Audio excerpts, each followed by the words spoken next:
On my lesson with BBC Maestro, I could not teach you how to make sourdough. Now, sourdough can be very scary, and I think now it's become very fashionable also. And what I want to try to do now is to simplify the way to make sourdough, make you understand the basic and not being scared of it. Sourdough is only a way of fermenting your dough. So dried yeast, fresh yeast, baking powder, sourdough all do the same job. But making your own ferment, let it grow and understand what's happened, is like making your own yeast. So it just takes a bit of time and a bit of understanding. But when you get it, it's so simple. So I'm going to break it down as much as I can in simple terminology so you're not scared of it, okay? And you don't need tattoos, you don't need a big beard to make sourdough, you can make sourdough as you wish. So firstly, the ferment. I use the word ferment to simplify things. It can be your own yeast or sourdough ferment or starter. There's so many different ways to describe it, but if I use the word ferment, that's what I refer to all the time. Now, if you Google it, there's hundreds of millions of ways of making sourdough. There's hundreds of millions of experts out there. I know my sourdough, I know it works, so I'm going to show you and share my secret with you. So the first thing I do, I got some strong batch flour, some spelt flour, warm water, and some honey. That's all. Very simple. And that's the way I started 25 years ago to make my first ferment. So what I'm going to do, so if you get some local honey, it can be lavender honey in Provence, it can be honey from a beehive not far from you, use as local as you can. It'll be your own sourdough. I'm going to use a big spoon, like a tablespoon of honey. Put it in my water. And dissolve it in the water. So my flour together. Mix it. And then pour the water and honey on the middle.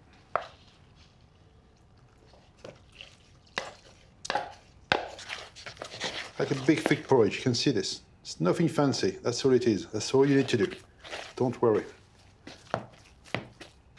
That's it, you created your ferment. Okay, now we need to look after it. So I'm going to clean the side a bit. I need a scraper, I always got one in my back pocket. Clean the side.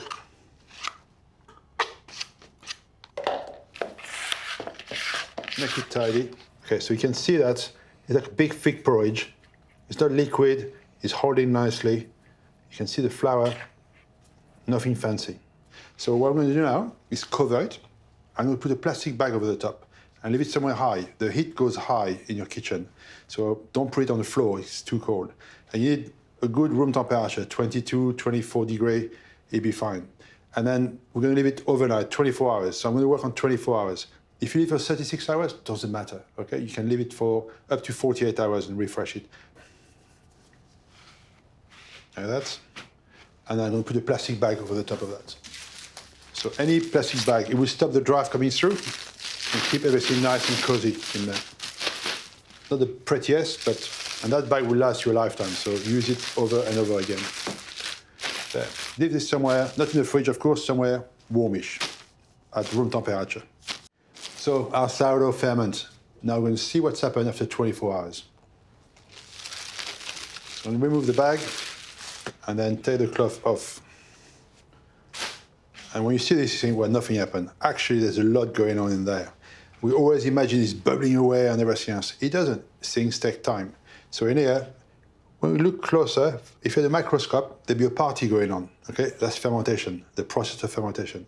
But to get more going, to get even more active, we need to refresh it. And the word refreshing means feeding the ferment, so it becomes more active. So it's a very simple process. I got warm water onto the top of the ferment, mix it well, and add the flour, and mix it like we did earlier.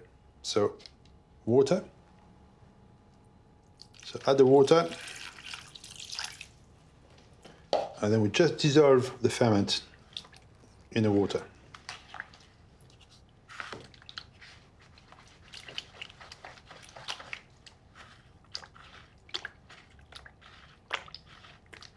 We just mix it a little bit so we make it easier to mix the flour in. So we're not trying to break it down completely to make it all liquid. It just make it easier, that's all. So I'm gonna add my flour to it. All my flour. Here we go. There's one thing also, it looks like a big quantity. I think the more you got, the more fermentation will happen. And I rather make a lot of ferment. I will show you how to discard ferment also. And when I say discard it, you can freeze some, dry some, do all sorts of things with it. But let's build the ferment first. So we're gonna mix it really well together. Again, remember, we're not making a dough, we're just blending everything together. So all the flour and water are well together. And it's a stiff ferment, so don't expect it to be liquid. Okay, that's nearly done.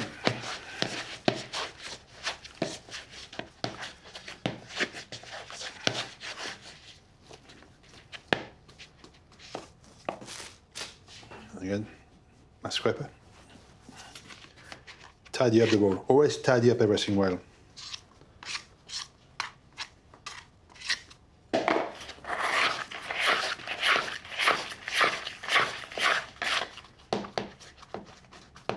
So now, that's done.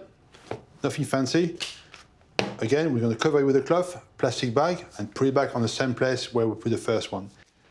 Back with our sourdough ferment. Quick recap.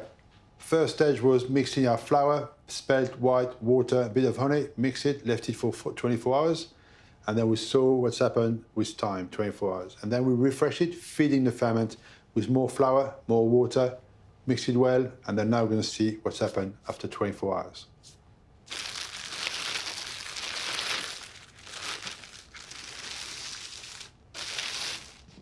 Look at this in here. So now you can really see the fermentation happening. The doughs bubble up a little bit on the top.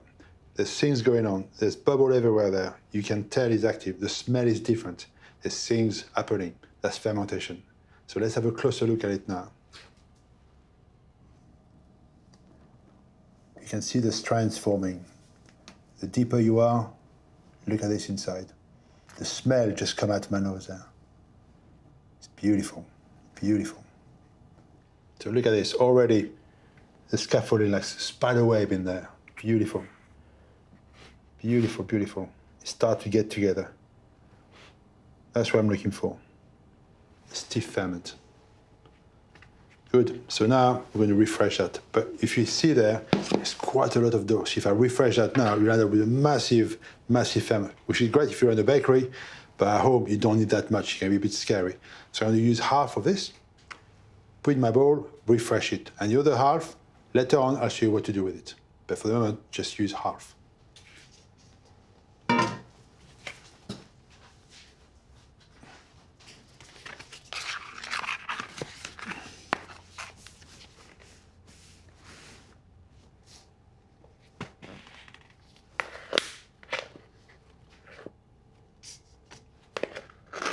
we go. Look at this, how beautiful that is inside. There's something magical with dough. Doesn't matter what stage it is. You want to dive into it. It's like a different planet in there. It's beautiful. Okay, so before I refresh it, I'm going to taste it now. So remember, 24 hours ago, it tasted very sweet. Nothing special, just like cold porridge. This now with fermentation, there's a lot of acidity, and I can smell it already. So you know it's going to taste different. As soon as it hit my tongue, on the middle of the tongue, you can feel your eyes doing this. That's the acidity. Let's refresh it now.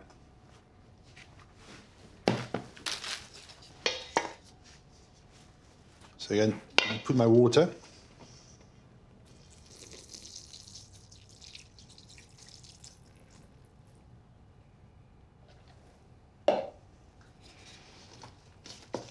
So work the water and your ferment a little bit to soften it up.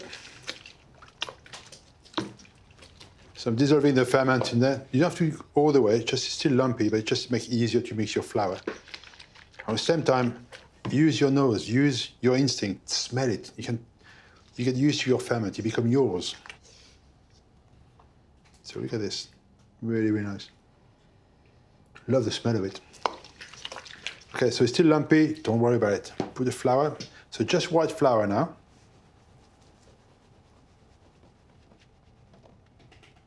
And again, it's quite a lot, it's going to be quite stiff.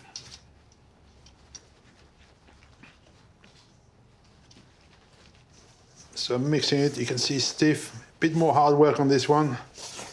But again, we're not making the dough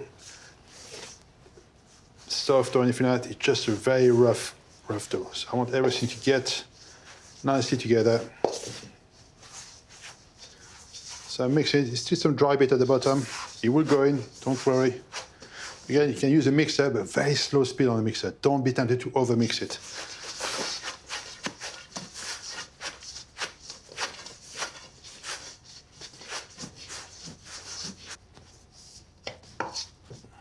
Put my hand in there so you can really see. I just push it in with my hand, just blending everything together. It doesn't stick, so it's fine. As long as it's all together like that. See, it's still a bit rough. I'm happy with that. Do not over mix it. In there, just finish it off a little bit. That's all there is to it. So I'm going to clean the side of my bowl again, always.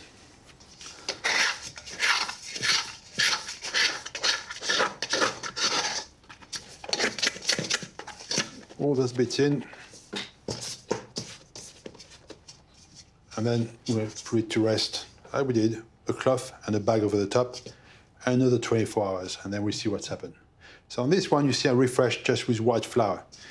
The recipe I'm showing you there and the method is what I've been doing for years and years and years. So I use spelled flour, white flour to do that. But of course, you can, when you understand the principle, you can use rye flour, you can use wholemeal flour, any flour you want. But start to get your foundation right, and then you can experiment. When you refresh after this stage, you can start doing different flour if you want to. But start with the basic, get it going first, get it alive, and then look after it your own little way. So I use the same cloth again, don't need to do any washing. Cloth on top, get a bit bigger, this one. And then my bag again. So we're back to our ferments, the last refresh. Over the past few days, we mixed some water, some flour, and some honey. And then we saw the magic of fermentation happening. So for the last one now, I'm going to refresh it again, but let's see where we are. So do you remember it was a nice and stiff ball of dough? Oh yes. Look at this. Oh, there's air pocket there. But the magic happened underneath that little crust there. Let's have a look. That's exciting now. Look at this. So the last one we had some stretching and texture is even more now. Beautiful. Like a nest inside. Nest of happiness. Beautiful. Again, that scaffolding, the smell is incredible already. Sweet and delicious. Love it. So we just add some more flour to this, more water, mix it well, and leave it ferment again. And then we'll be ready to be used to make our sourdough.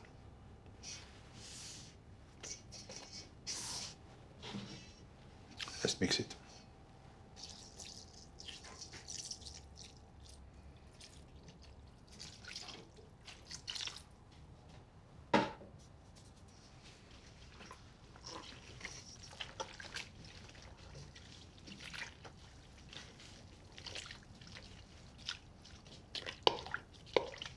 I'm going to add the flour to it now.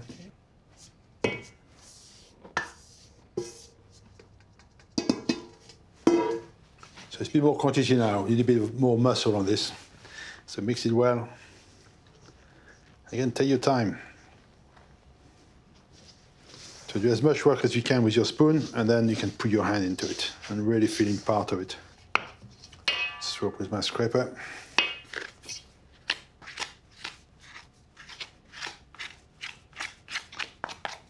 Use your scraper if you want to, and blend everything really well together.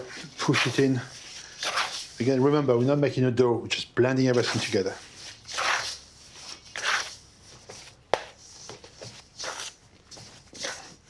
If you're struggling on the bowl, put it on the table if you want to.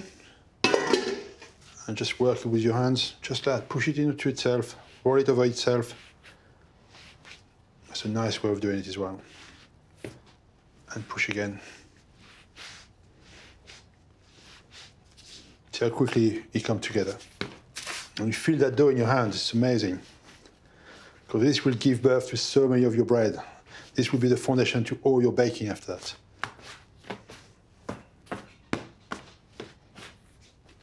And that's all there is to it. So now what I'm going to do, is leave it ambient for at least 12 hours minimum. I want it to be really, really active before I put it in the fridge. And in the fridge, it's going to slow down and stabilize itself and just become a lot more mellow, I call it, slightly sweet. So I'm going to put it in a plastic container, this one. I never use glass, because glass, when you break, you lose everything. So I put the plastic container, just like that, no flour, nothing, it's fine. And then you can see it grow in your container overnight or over a few days. And then use the right size container for what you need, but that's where it's going to live now.